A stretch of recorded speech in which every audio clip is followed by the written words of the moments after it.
Thank you for listening to Depictions Media Radio.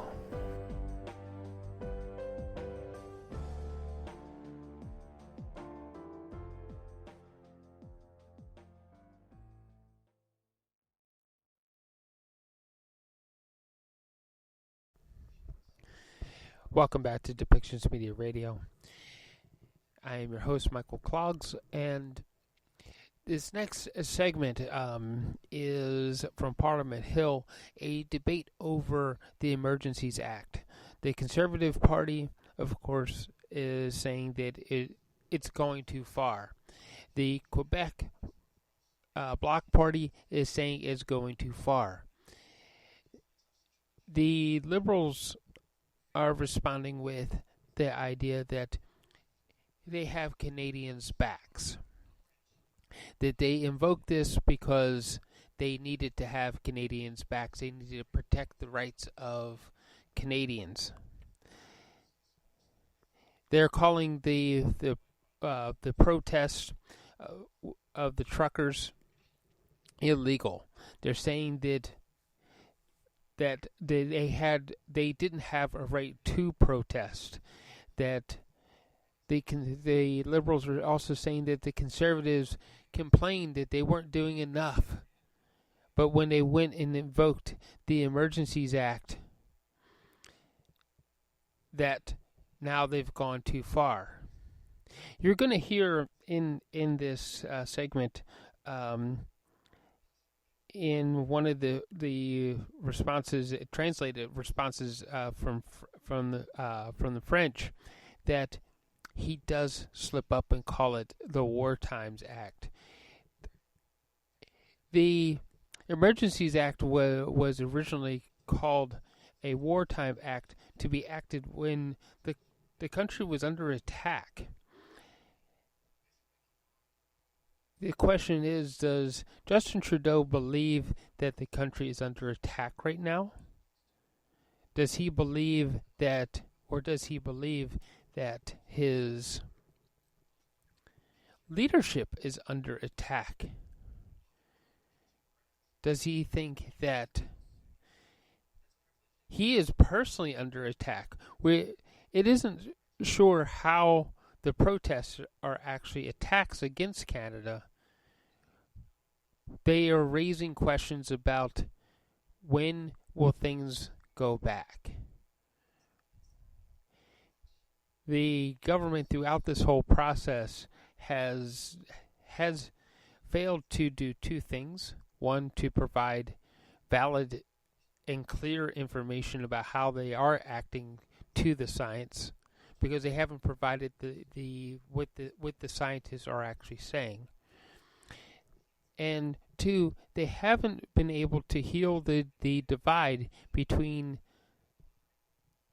Canadians. There's a big separation, and one of the jobs as Prime Minister is to bridge the gaps, to bring people together so that we can move forward as a nation.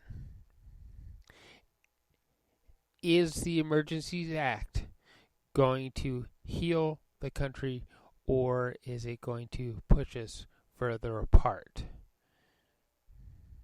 So, let's listen to what happened on Parliament floor on February 16th, 2022, as the Prime Minister, leader of the Liberal Party, comes under fire from questions about those who oppose his use of the Emergencies Act.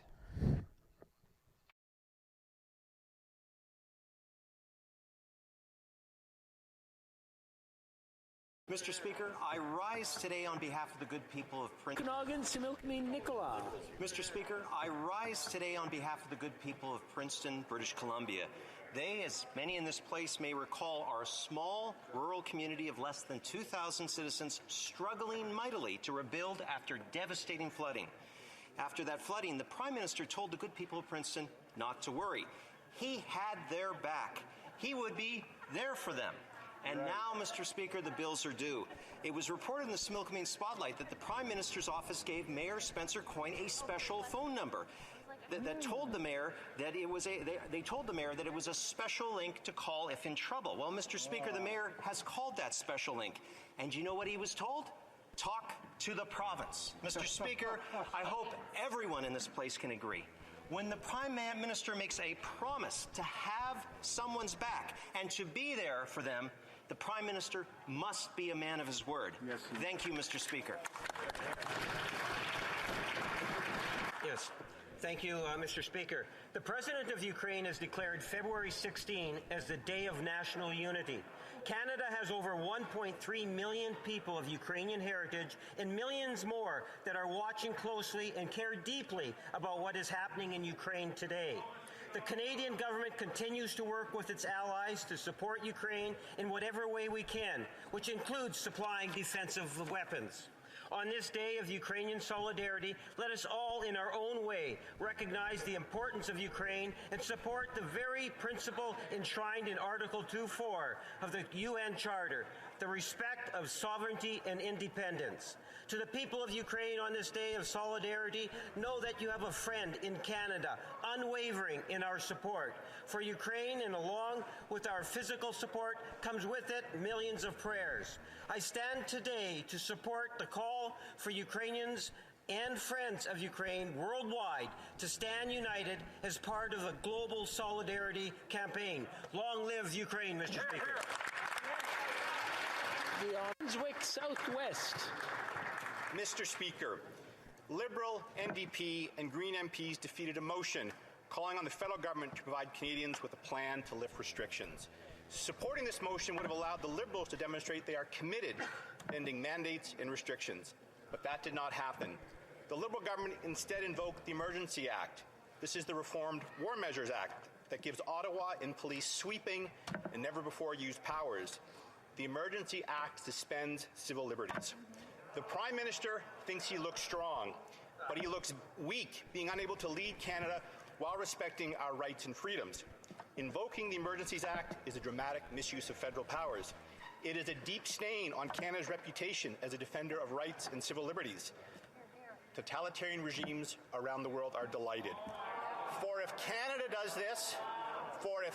does this, who could say they could not do the same when their capital cities are filled with people objecting to their policies?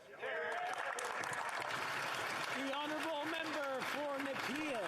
More of a political emergency on his hands than a national emergency. The borders at Coutts, Surrey, Windsor and Emerson have all been cleared. There are no more blockades at any borders.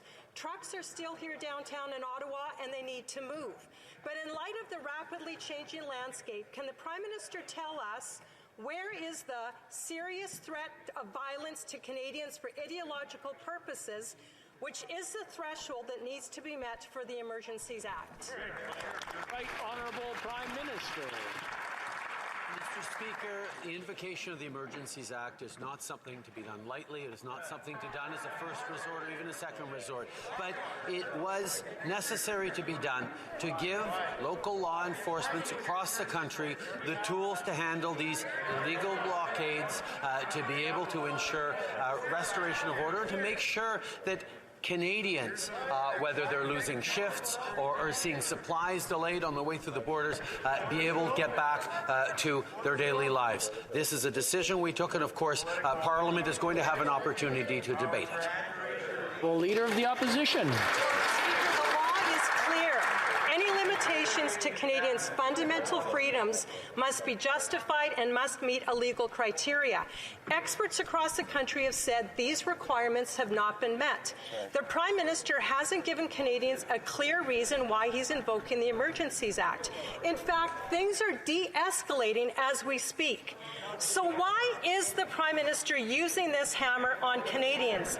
Isn't it true he's doing it just to save his own political skin? The Right Honourable Prime Minister. Mr. Speaker, Over the past few weeks, Canadians have been suffering, whether it's because of border crossings, whether it's because of illegal blockades in their neighborhoods. This is something that required extra tools that we have put in law enforcement's hands. Now, of course, law enforcement, the local law enforcement jurisdiction, can use these tools or not as they're available. But the threshold was met for the Emergencies Act, and now across the country, police of jurisdiction have the tools necessary to keep people safe.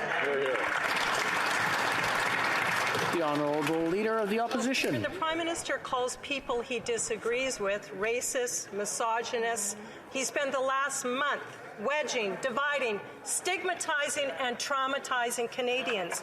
I understand the Prime Minister admires basic dictatorships, but let's remind the Prime Minister this is Canada. This is not a dictatorship. The Prime Minister is actually pouring gasoline on embers. Isn't it true the Prime Minister is doing this for one reason and one reason alone? It's to save his own political career. The Right Honourable Prime Minister.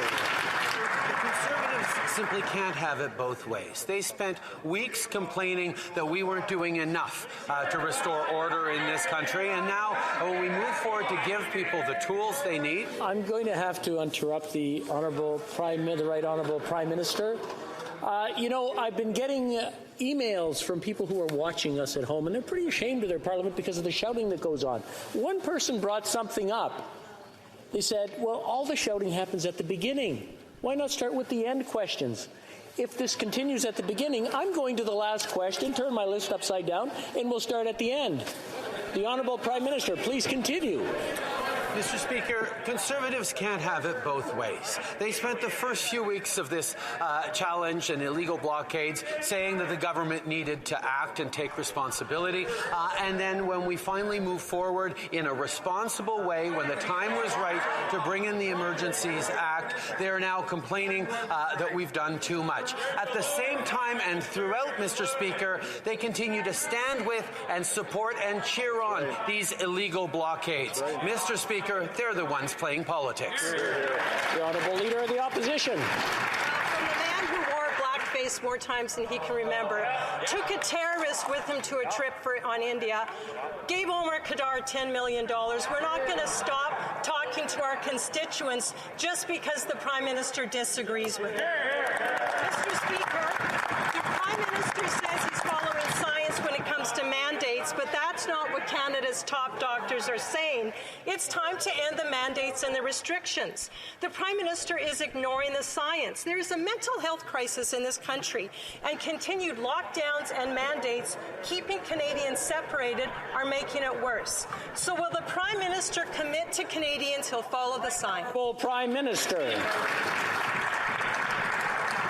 Mr. Speaker, the invocation of the Emergencies Act is something that is extremely serious and that we have taken extremely seriously.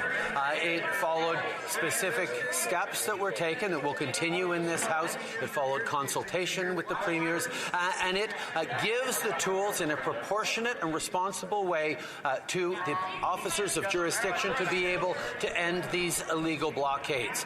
This will be a moment that will be studied in the history books, and what the people will see was the Conservatives never stopped playing personal partisan politics.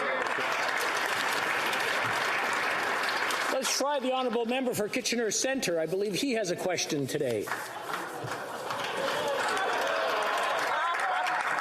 Mr. Speaker, there is no doubt the pandemic has had a devastating impact on our mental health, putting further strain on a system that already had long-standing gaps. In Waterloo, Wellington, 15 children and youth were waiting to be seen by child psychiatrists at CMHA before the pandemic. Now they have 190 on the waiting list. The fact is, mental health is health. as called for by the Canadian Alliance on Mental Health and Mental Illness and others, will the Prime Minister prioritize funding and legislation to ensure every Canadian has timely access to inclusive and accessible mental health? Right Honourable Prime Minister. Mr. Speaker, I can't agree enough with the member for Kitchener Centre. Mental health is health. We must ensure it is a full and equal part of our universal healthcare system. It's why we're committing to establishing the Canada Mental Health Transfer to expand the delivery of high-quality, free mental health services. We want to encourage all Canadians who need support to check out wellnesstogether.ca for resources and download the PocketWell app, available 24/7, where you can access a range of resources, including free and confidential virtual sessions with social workers, psychologists, and other professionals. The Honourable Leader of the Opposition. Mr. Speaker, the numbers speak for themselves. Alcohol and substance abuse, suicide, domestic violence, and child abuse have all increased over the last 2 years. These are not just statistics. These are real Canadians who are dealing with real heartache. And unnecessary mandates and restrictions are hurting us all. Science has saved lives, and the science is clear. We can start to open up, Mr. Speaker. Will the Prime Minister trust the numbers, trust the experts, and tell us when he'll end the mandates and the restrictions? Honourable Prime Minister. You know how difficult these past 2 years have been for Canadians with this pandemic, but we also have demonstrated that throughout it, Canadians have each other's backs, just like this government has had Canadians' backs with vaccines, with rapid tests, with supports for small businesses, workers, and families. And we will continue to have people's backs and follow the science. That's why we were pleased to announce loosening of the restrictions on borders as travel is more available to Canadians, and we will continue to follow the science every step of the way to keep Canadians safe. The Honourable Member for Belleuil-Chambly. Thank you, Mr. Speaker.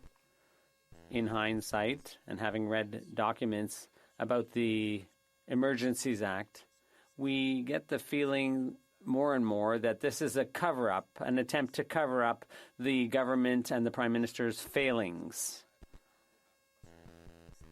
The National Assembly is unanimously against, and the government of Quebec is unanimously against, and the Bloc Québécois is against, and Quebec Conservatives are against the Emergencies Act. Why doesn't the Prime Minister simply apply this law in the provinces that want it? The Honourable Prime Minister. For 2 weeks, the Bloc leader was calling on the government. He was urging us to take firm action to crack down on these illegal blockades. So we took the step of invoking the Emergencies Act in a proportionate and responsible way, fully consistent with the Charter. And this will enable jurisdictions that don't need it to simply not use it. And now he's finding something else to criticize. That's his job as leader of an opposition party. But my job is to protect Canadians. The Honourable Member for Belleuil-Chambly. His job is to serve Canadians, Mr. Speaker. He's not supposed to do a disservice to Quebecers in order to serve Canadians. The current Prime Minister of Canada should be more conscious than anyone else, more aware of the sensitivities in Quebec to resorting to the War Measures Act in its new form. The Right Honourable Prime Minister. Mr. Speaker, the Government of Canada has always been there for Canadians in need, including Quebecers, when there were challenges around long-term care. The Government of Canada sent in support through the Canadian Armed Forces. We have now provided assistance to police forces all across the country. They will be able to use the tools necessary or not use them in these difficult times. We are fully respectful of Quebecers and Canadians, but we will give law and order the resources they need to protect the rights and freedoms of all Canadians, Mr. Speaker. Burnaby South. Mr. Speaker, we are in a national crisis because all levels of government have failed to acknowledge the seriousness of this crisis. On top of that, we see a glaring difference in the treatment of Indigenous and racialized protesters as opposed to the way the convoy is being treated. Canadians are deeply concerned about that. So what is the Prime Minister going to do to address the serious concerns that people have that there is a disproportionate treatment of racialized people and Indigenous people as compared to the convoy, and what will he do to fix that? The Right Honourable Prime Minister. Mr. Speaker, as a government for a number of years now, we've recognized systemic racism and pledged and worked towards reducing it. The reality that racialized Canadians, Indigenous Canadians face worse outcomes and treatments from our justice system, from police systems, is one of those things that we have pledged to counter. We work closely with Black and Indigenous communities to make sure that we are reducing the barriers and ensuring equitable treatment, particularly in moments of crisis like this one. For Burnaby South. We're in a national crisis, and it needs to be resolved. But it's also important to make sure that that the Emergencies Act is not applied in areas where it's unneeded. Will the Prime Minister promise not to apply the Emergencies Act where it's not needed? The Right Honourable Prime Minister. The Emergencies Act was invoked in a reasonable fashion, in a proportionate way, and in a way that it can be localized or targeted to where it's needed. It gives local police more tools if they need them. And if they don't need them, they don't have to use them, Mr. Speaker. That's how our solution is reasonable. It's a reasonable implementation of the war measures, the Emergencies Act. The Honourable Member for Lévis-Bellechasse. Mr. Speaker, last Friday, the Prime Minister said the Ottawa Police had all the resources they needed to end the standoff. Then suddenly on Monday, he invokes the Emergency Measures Act. What happened between the 11th and 14th of February to justify these decisions? And on what legal basis is he now trying to deflect attention from his flagrant lack of leadership, Mr. Speaker? The Right Honourable Prime Minister. Mr. Speaker, the Emergencies Act is not the first thing that we should resort to, or even the second thing. The idea is to ensure that the necessary resources are available to law enforcement so they can do their job. We've been there from the very beginning, providing more resources to the Ottawa Police and other police forces all around the country. And on Monday, we decided to invoke the Emergencies Act in order to give them even more tools. The Honourable Member for Bellechasse-les-Chemins-Lévis. Mr. Speaker, Premier Legault has the situation under control in Quebec, and other provinces don't want the emergency measures to apply in their jurisdictions either. This looks like a partisan game. Can the Prime Minister explain why the whole country should have to suffer the consequences of the local situation in Ottawa? The Right Honourable Prime Minister. Mr. Speaker, the illegal blockades have consequences all across the country. We've seen blockages at the borders all across the country, and this is an emergency that required the invocation of the Emergencies Act. So we've given local police tools that they may use, but they don't have to use them if they don't need them. That's how the Emergencies Act works, and it's fully compliant with the Charter of Rights and Freedoms wherever it applies. The Emergency Measures Act is a declaration of a state of national urgency. It is a blunt force tool that should only be used under the most serious circumstances when legal powers have been exhausted. The Canadians do not believe that this Prime Minister has exhausted all efforts. The Emergency Measures Act gives extraordinary powers to the government. The Prime Minister would have received judicial advice from judicial officers. When will this Prime Minister make that advice available to the public? The Right Honourable Prime Minister. Mr. Speaker, once once again, the Conservative Party is trying to have it both ways. They spent the first few weeks both complaining that the federal government wasn't acting while encouraging the illegal barricades, and now that the federal government has put in the hands of local police officers justified, proportional, measured tools that will absolutely conform with the Charter of Rights and Freedoms, they are now complaining that we have acted. We will continue to do what is necessary to keep Canadians and their communities and our economy safe. Member for Haldimand Norfolk. Canadians are tired of talking points. They want real answers. The Prime Minister's own words created fear. What are we going to do with these people? These people are taking up space, he said. These are the words of a failed leader who robbed Canadians of hope and of unity, and that is why they took to the streets. When will this Prime Minister stop doubling down on his failed leadership and admit that it is his divisive words and mandates that led to so much turmoil in this country? Honourable Prime Minister. Mr. Speaker, unlike what the member opposite believes, the vaccine mandates we came forward with in this country saved lives.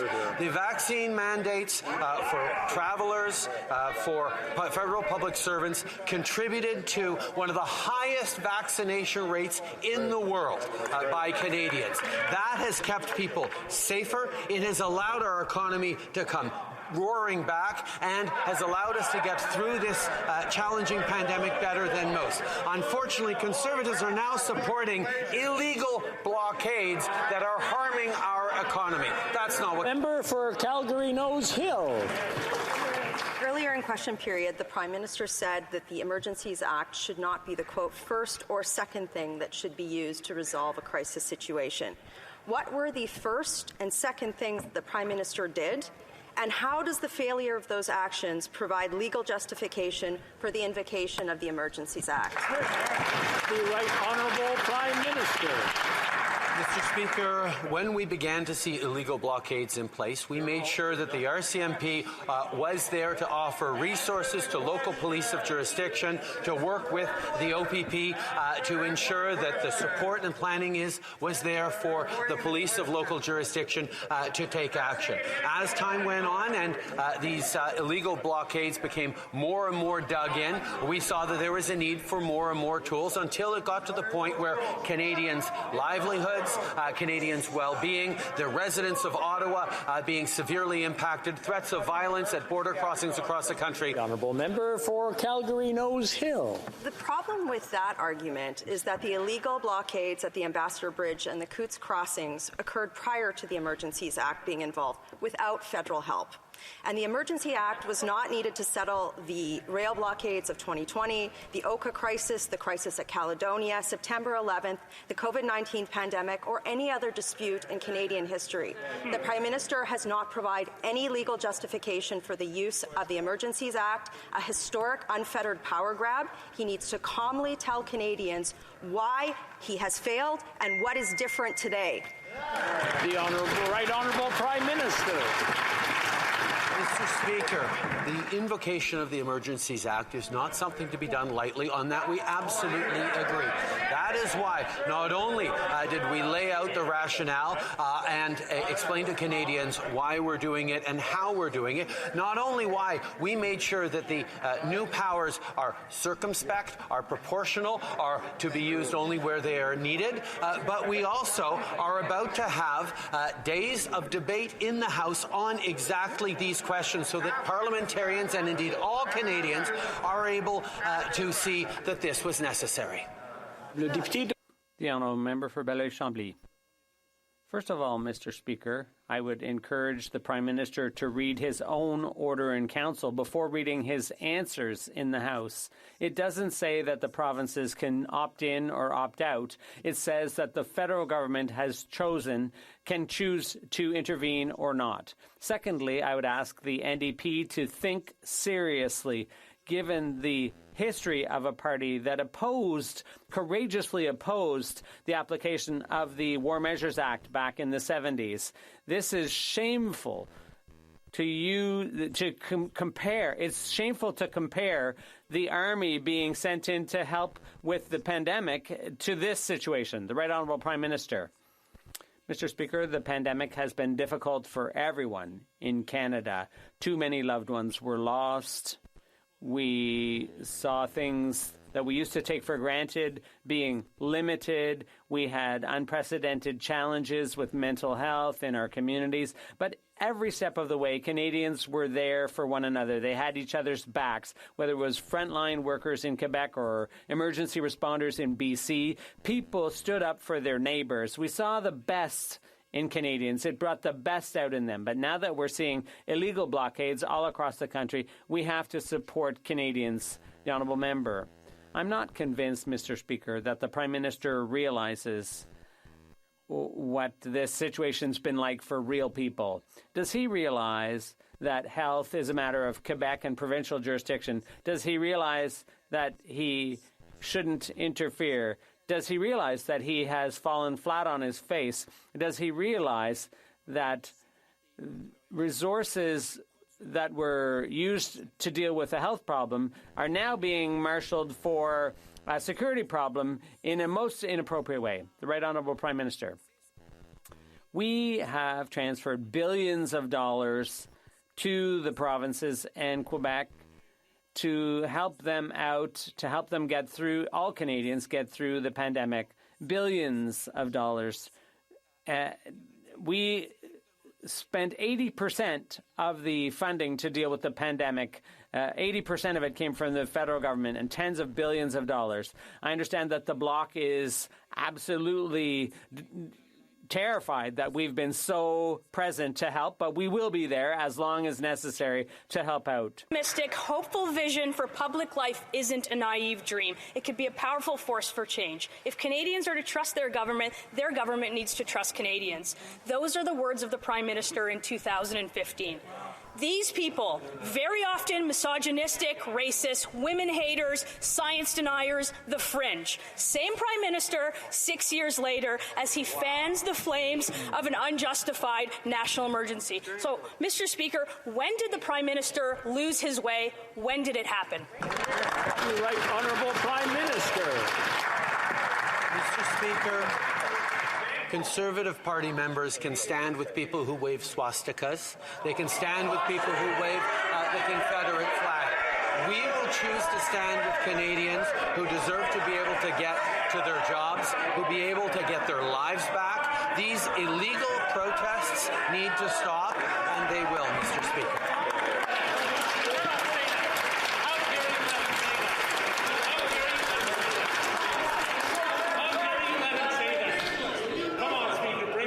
I just want to remind the honourable members, including the Right Honourable Prime Minister, to use words that are not inflammatory in the House, and that's for both sides. The Honourable Member for Thornhill.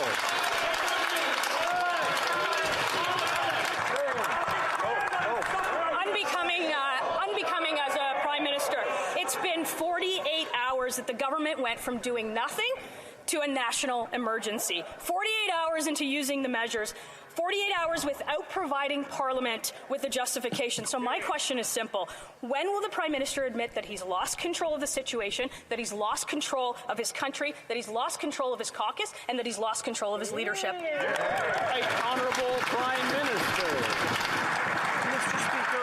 Question of caucus and support for these blockades, the Conservative politicians need to make a choice. Are they for the blockades or are they for communities, our economy, and regular Canadians? The member from Provencher pointed out about the emergency blockade, the illegal blockades. He has never seen such a patriotic display in Canada. There's nothing patriotic about hurting fellow Canadians. The member from Grand Prairie Mackenzie claims that the economy is not being held hostage. All the while, hundreds of millions of dollars were being lost in trade due to blockades. And the member from Sarnia-Lambton doesn't believe her constituents need guaranteed access now to the Blue Water Bridge. Mr. Speaker, we stand with Canadians. The Honourable Member for Regina Capel. Mr. Speaker, in 2020, when anti-energy protesters were blocking vital transportation, ships were backed up in ports and trains were stopped. The Prime Minister didn't stop them. In fact, he actually sent a government delegation to meet with them. But now that the protests are about something that he disagrees with, he uses inflammatory language, hurls personal attacks, and makes a massive power grab. We know the PM finds democracy inconvenient and that he admires China's dictatorship. So will the Prime Minister admit that this is all just a move to crack down on dissent? The Right Honourable Prime Minister. Mr. Speaker, I would advise the honourable member to be careful in that line of questioning before people actually look into what he and his fellow Conservative Party members said.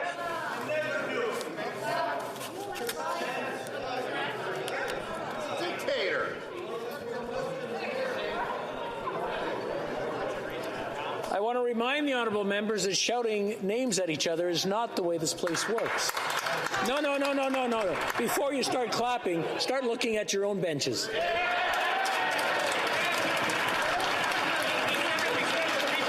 Right Honourable Prime Minister, please continue.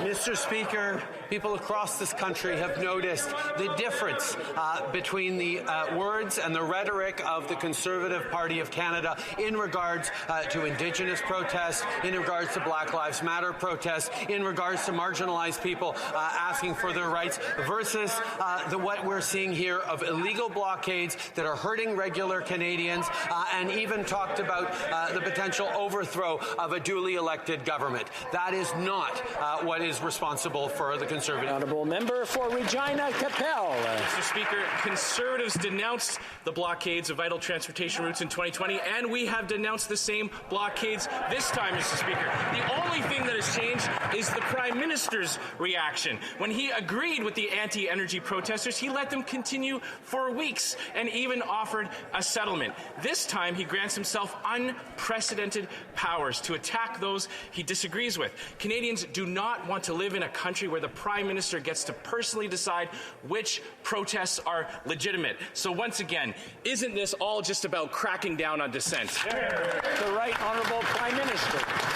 Mr. Speaker, as a government, we have always stood up for the right to peaceful protest. We have always stood up for the right to freedom of assembly or freedom of expression. Mr. Speaker, these illegal blockades are hurting Canadians, are hurting their livelihoods, and are hurting the well-being and endangering the well-being of people in communities across this country. But the former leader of the Conservative Party points out that they have stood against the blockades. Unfortunately, many members of his party have stood with these illegal blockades and even encouraged them to continue blockading their fellow citizens. Honourable member for Burnaby South. We're in the midst of a national crisis, and this national crisis has exposed some real frustrations that Canadians feel. Canadians that have gotten vaccinated, that have followed the public health guidelines, are looking at a rigged system where billionaires and millionaires make out like bandits, increase their wealth, where working families and working class families are struggling to get by. So what is the Prime Minister going to do to respond to the frustrations of Canadians who can't put a roof over their head, who are having struggles to put food on the table? What is he doing to respond to that real, legitimate frustration? The Honourable Prime Minister. Mr. Speaker, every step of the way through this crisis, from the beginning of the pandemic, we've had Canadians' backs with unprecedented supports for our health system, so people could get tests and vaccines and health supports, so people could get wage subsidies and rent subsidies to keep small businesses going and to keep people in their jobs. A direct support for seniors, for youth, for working families, for mothers. These are things that we've moved forward on to have Canadians' backs, and we will continue to be investing in housing, in immigration measures, in the measures that are going to be supporting Canadians into the Honourable Member for Burnaby South. Cette crise nationale a exposé des inquiétudes, des injustices dans notre... This national crisis has exposed people's frustration. People who are vaccinated are following public health measures and they're frustrating. Billionaires are making record profits while everyday people have trouble making ends meet. Is the Prime Minister ready to respond to people's frustration with measures that actually meet their needs to solve the problems with the increasing costs of living and finding affordable housing. The Right Honourable Prime Minister. Mr. Speaker, in my last answer, I spoke a little bit of what we've done since the beginning of the pandemic. But also, we need to do more to move forward. I would emphasize, however, that there are families throughout the country, like in Alberta, like in Manitoba, and elsewhere, families who are saving hundreds of dollars a month due to more affordable daycare spaces. We've had a direct impact on people's families through affordable daycare, and we hope that Ontario will sign on and be part of that solution as well. Mr. Speaker, the Canadian Environmental Protection Act was introduced in the Senate last week for their study and comment. As a member of the House of Commons Standing Committee for the Environment and Sustainable Development, I look forward to reviewing this legislation when it comes to this place. Could the Prime Minister comment on the importance of this legislation in helping us to address the climate crisis, as well as recovering clean lakes, rivers, and streams, and providing ongoing protection for our environment? Thank you, Mr. Speaker. The Right Honourable Prime Minister. Mr. Speaker, I'd like to thank the member from Guelph for his important question and his tireless advocacy on behalf of the environment. This bill is a big step towards strengthening the protection of Canadians' health and the health of our lakes, rivers, lands, and forests from harmful chemicals and other toxic pollutants. This legislation can help us all become better stewards of our environment, making Canada a better place for us and for the generations that follow. I encourage all parliamentarians to work together to pass this bill as soon as possible. Well, member for Red Deer Lacombe. Mr. Speaker, 2/3 of Canadians want to see COVID restrictions and mandates lifted. We have amongst the highest vaccination rate in the world, but Canadians are still living under restrictions that many other less vaccinated countries have lifted. Canadians want a plan for ending restrictions, and they are incredibly disappointed that the NDP and the Liberals blocked our Conservative motion asking for one. So, Mr. Speaker, if 32% of the vote is good enough for the Liberals to form government, why isn't 90% good enough to lift mandates? Right Honourable Prime Minister. Mr. Speaker, for 2 years, Canadians have been there for each other, and all of us together, we've followed the science. We've made sure that people get vaccinated. We've made sure that people have access to rapid tests. And every step of the way, we will be ensuring that we're doing exactly what's necessary, both to keep people safe from COVID, but also to get back to the things we love as quickly as possible. I was pleased to see this week the lifting of a number of restrictions around international travel. We're going to continue to monitor carefully and ensure that we follow the science as we keep Canadians safe. The Honourable Member for Carlton Trail Eagle Creek. Thank you, Mr. Speaker. The only thing this Prime Minister has made sure of is that he has politicized this pandemic and divided Canadians at a time when we should be working together, when we should be supporting one another. His lack of leadership has divided, stigmatized, and traumatized Canadians. Provincial premiers are leading the way, giving hope, confidence, and rebuilding trust in leadership. When will this Prime Minister follow their lead? Honourable Prime Minister. Mr. Speaker, the 90% vaccination rate in Canada shows that Canadians have actually never been more united. The stories we saw throughout this pandemic of people being there for their neighbours, people there to support frontline workers, people there to support their communities, demonstrates the ability to which Canadians have stepped up to be there for each other. Yes, there have been people who've been harassing and intimidating frontline workers. Yes, there are people involved in illegal blockades, but the vast majority of Canadians continue to stand alongside each other and support each other, Mr. Speaker. The Honourable Member for Lakeland.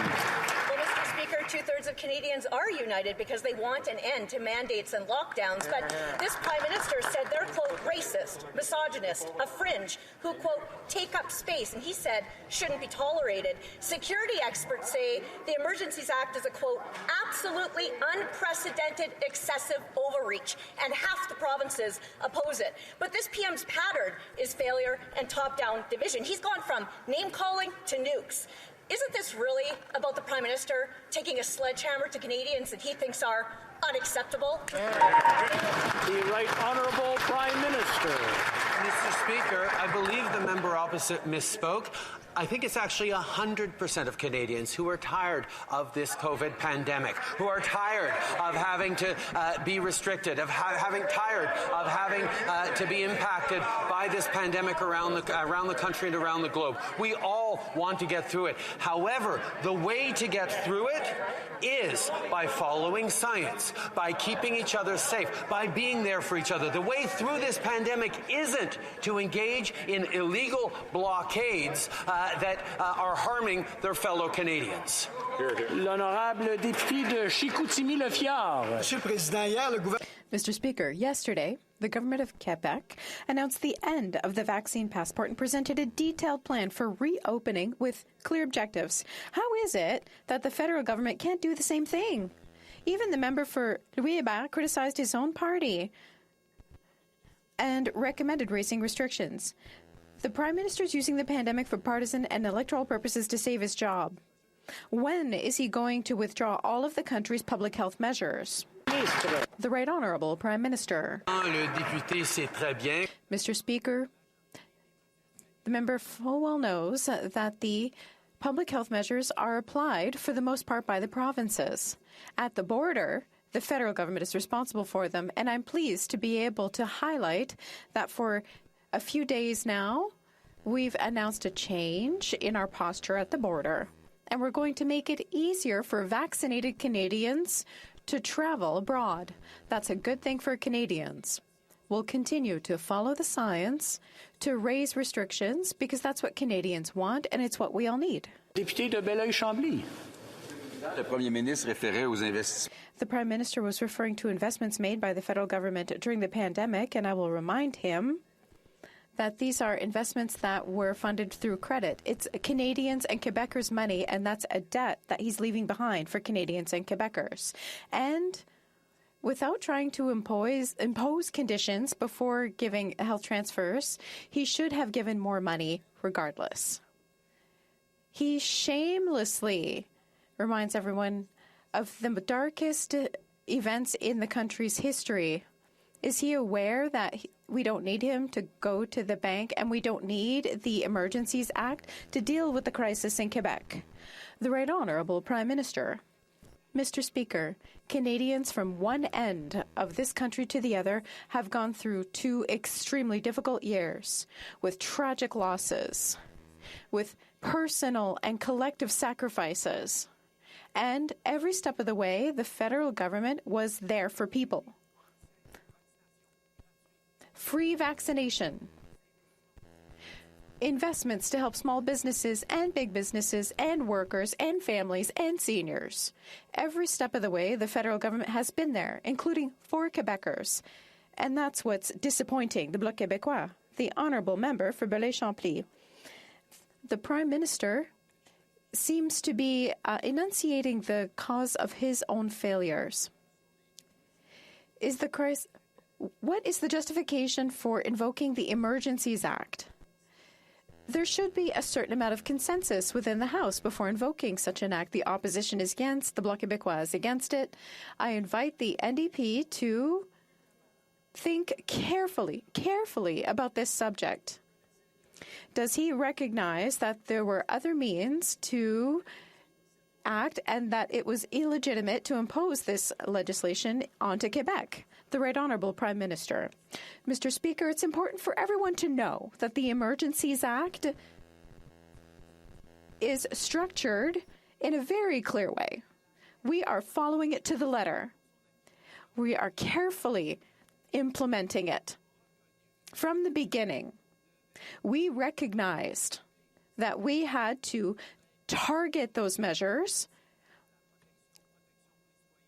that citizens should always enjoy the protection of the Charter of Rights and Freedoms, and that the Act would only be used when it was needed by local authorities. Mr. Speaker, I've never seen such shameful and dishonourable remarks coming from this Prime Minister. My great-grandfather flew over 30 missions over Nazi Germany. My great-great-uncle's body lies at the bottom of the English Channel. There are members of this Conservative caucus who are the descendants of victims of the Holocaust. For the Prime Minister to accuse any colleague in this House of standing with the swastika is shameful. I'm giving the Prime Minister an opportunity. I'm calling on him to unreservedly apologize for this shameful remark. The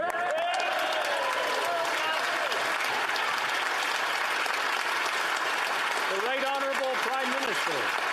Mr. Speaker, Canadians deserve their freedoms back. Mr. Speaker, these illegal blockades that have continued to interfere with people's livelihoods, to interfere with people's daily lives, have to interrupt the Honourable Prime Minister, so ask everyone to calm down so we can hear the answer. The Right Honourable Prime Minister. Mr. Speaker, the measures put forward in this Emergencies Act are proportional, are responsible, and quite frankly, are completely folded within the Charter of Rights and Freedoms. The steps that we are taking are important and measured to restore order and freedoms to Canadians in this country. That is exactly what we are doing. Well, member for Sturgeon River, Parkland. Mr. Speaker, the lack of an apology from that Prime Minister speaks volumes. I have given this Prime Minister an opportunity to retract a shameful remark where he would accuse any honourable member of this House to stand with a swastika. As I said before, we have colleagues who are the descendants of victims of the Holocaust. I'm giving the Prime Minister one more chance. Will he apologize to all members of this House? The Right Honourable Prime Minister. Mr. Speaker, the members of the Conservative Party are calling to us to take more action over the past 2 weeks on this. They continued to stand with and encourage these illegal blockades. Mr. Speaker, Canadians are watching carefully and see exactly where the Conservative politicians who've stood with those blockades are standing. We will stand on the side of Canadians who deserve their lives back, who deserve their livelihoods back. Member for Sturgeon River, Parkland. My apologies, Mr. Speaker. I didn't write these out. But the fact is, I don't know how any member of the government caucus can stand by this Prime Minister when he accuses honourable members of this House of standing with a swastika. I'm calling on all members of the Liberal caucus to denounce the Prime Minister. I have given him 2 chances to apologize. He has refused to apologize. Mr. Prime Minister, apologize.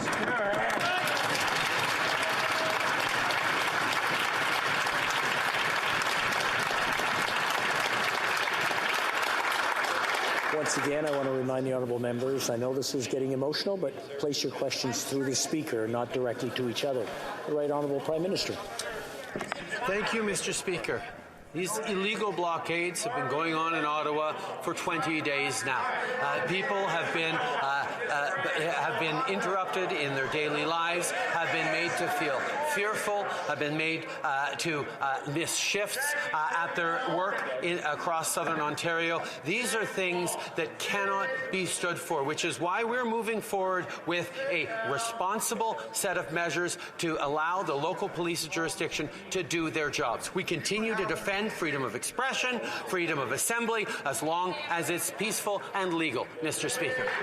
The Honourable Member, l'Honorable Député de Lac-Saint-Louis. Mr. Speaker, the tourism sectors and travel sectors have been hard hit by the pandemic. Businesses and organizations in those sectors are very excited and looking forward to getting more vaccinated people to travel. Can the Prime Minister tell us more about lightening public health measures at airports? The Right Honourable Prime Minister. Mr. Speaker, I'd like to thank the member for all the work that he's done in his riding of Lac-Saint-Louis. Measures for travelers are evolving as the pandemic changes. Based on public health recommendations as of February 28th, we're going to raise restrictions for flights to international destinations that will help to support local tourism and create good jobs and growth for our economy. L'honorable député de Mégantic-Lérable. Monsieur le Président, aujourd'hui, Mr. Speaker, today, the Prime Minister clearly demonstrated that he's only interested in one thing: getting out of the crisis he himself created. His lack of leadership is the only thing to blame for this crisis. He talked about the history books earlier. Well, he's going to be thinking about history because he will be described as the Prime Minister that showed the least amount of leadership. He's hardly answered any of the opposition's questions about real reasons for revoking the Emergency Measures Act. What we see is that the Prime Minister himself is in a crisis in polls, in his party, in his own caucus. Why is he putting his own interests ahead of the nation's? The Right Honourable Prime Minister. Mr. Speaker, from the beginning of these illegal blockades, we have been there to support police forces in order to solve the illegal blockades. As we saw that we needed to provide additional tools, which we did responsibly and carefully Monday night. We're offering help where it's necessary. That's what Canadians expect. While the Conservatives continue to encourage these illegal blockades, we are acting to help local police to end them. The Honourable Member for Mégantic-Lérable. Mr. Speaker, the Prime Minister can insult all Canadians. That's not leadership. Canada has never been more divided than it is today. This is what happens when a Prime Minister chooses to play the great politician instead of acting like a leader. He doesn't hear the discontent in our ridings, in his party, in his caucus. He doesn't hear the discontent in the entire country. That's the reality. Can he tell us why this Prime Minister is always slow to do the right thing, but always ready to snap to it and do anything when his reputation's on the line? The Right Honourable Prime Minister. Mr. Speaker, I understand. And we have heard just how tired people are of this pandemic. They're tired of the measures that they need to take to protect each other. We want to get through it. But I will remind the member for the Conservative Party that the way to end the pandemic is not through illegal protests. It's by following the science, by acting responsibly, and progressively changing public health measures, and by getting vaccinated. That's what Canadians have done. The unity of the country when it comes to vaccination shows how we will always be there for each other. The Honourable Member for Mégantic-Lérable. Well, when this Prime Minister had an opportunity to act as a head of state before COVID, he chose to play politics. He called an election in the middle of a pandemic, which allowed him to divide Canadians and stigmatize those who didn't think like him. He imposed vaccines on truckers without any scientific support. He demonized and ridiculed some of his own citizens instead of listening to what they had to say. He hid instead of facing the music and accused others of not doing their job. That's enough.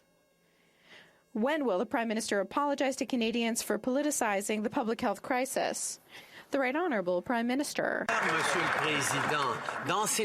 On the contrary, Mr. Speaker, during the last election, which the Conservative Party did not win, Canadians were consulted on the issue of vaccine mandates and public health mandates. Canadians voted mostly for members of Parliament who supported mandatory vaccination. Public sector workers, especially for travel in airplanes and on the train. It's Canadians who chose. And we've seen with a rate of vaccination of about 90% that Canadians are united and they will continue to be there for each other. Rural Agent Court. Mr. Speaker, immigrants from coast to coast to coast have significantly contributed to the prosperity of this country and of my riding of Scarborough Agincourt. Last year, we exceeded our goal of welcoming over 401,000 immigrants that will make Canada their home. This was a historical record that will help shape Canada's growth. Can the Prime Minister update this House on our government's plan to welcome more newcomers in the coming years? The Right Honourable Prime Minister. Mr. Speaker, immigration is and has always been essential to Canada's success. This pandemic has highlighted the contributions of newcomers to the well-being of our communities and across all sectors of the economy. It's why we tabled our most ambitious immigration levels plan yet. This plan will welcome more newcomers in the coming year and will continue to help key sectors of our economy. It'll help staff almost 1 million unfilled positions across all sectors. Will also help filling in for the 5 million Canadians set to retire by 2030. Hear, hear. Honourable Member for Burnaby South. Thank you, Mr. Speaker. Many Canadians are raising serious concerns that the Emergencies Act should not apply to legal protests.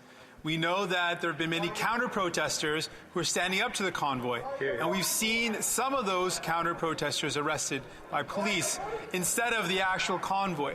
So Canadians raise a question: what assurances will the Prime Minister provide so that legal protests are not impacted by the invocation of the Emergencies Act?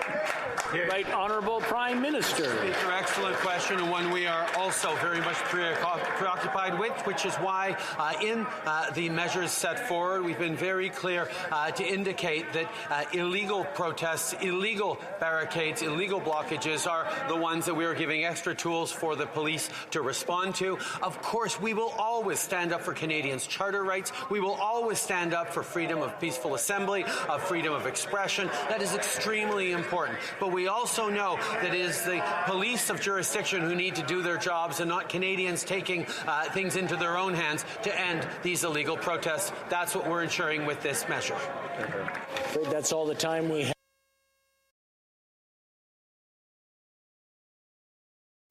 This show has been produced by Depictions Media. Please contact us at depictions.media for more information.